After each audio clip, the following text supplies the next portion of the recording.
የአብርሽ ወንድም ዴቭ ታሰረ ማለት ነው። ለምን ታሰረ የሚለውን በዚህ ቪዲዮ ላይ መነግራችሁ ይሆናል። ቪዲዮውን እስከ መጨረሻው ማየታችሁን እንዳትረሱት። በጣም በሚገርም ሁኔታ እንግዲህ ዴቭን ሩታ ከሳው ነው እንግዲህ የታሰረው። በጣም የሚገርም ነገር ነው። የሩታ ልጅ እንደጠፋ ሁላችንም እናውቃለን። በዚህ ላይም እንግዲህ የዴቭ እጅ አለበት። እሱ ነው ይሄን ሁሉ ነገር ያደረገው። ከሄርሜላ ጋር ከቡዜ ጋር ተመሳጥሮ ይሄንን ሁሉ ነገር ያደረገው ዴቭ ነው በማለት እንግዲህ በጣም በሚገርም ሁኔታ ማለት ነው ሩትዬ እኛ እንቆኛ ጀግና ከሷለች ደግሞ መከሰስም አለበት። ለምን በቃ ይሄ እኮ ፕራንክ ምናምን አይደለም፣ ይሄ ጫወታ አይደለም ብሎ ደግሞ በልጅ መጡ ማለት ነው። ሩታን ያሰቃዩ ነበር። ሩታን በጣም ይጫወቱባት ነበር። በሩታ ላይ በጣም ብዙ ነገሮችን ያደርጉ ነበር። ነገር ግን ዛሬ ላይ ደግሞ ተመልሰው እንግዲህ በጣም በሚገርም ሁኔታ ማለት ነው ዛሬ ደግሞ በልዑሌ መጡ ማለት ነው። ይሄ ደግሞ ተቀባይነት የለውም እውነት ለማናገር ከሆነ ማለት ነው። የእናትዮ ሳይበቃችሁ ወደ ልጅ ደግሞ ተሸጋገሩ። ይሄ ደግሞ ተገቢ አይደለም፣ ትክክልም አይደለም።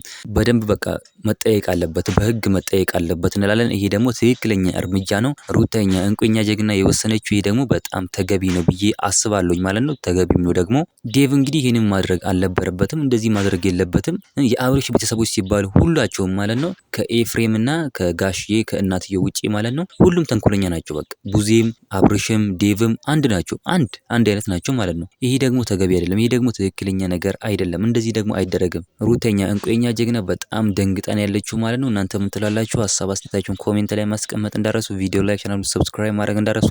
በሌላ ቪዲዮ እስከምንገናኝ በያላችሁበት የዓለም ዳርቻ ሰላማችሁ ብዝት ይበልልኝ። ደህና ሁኑልኝ።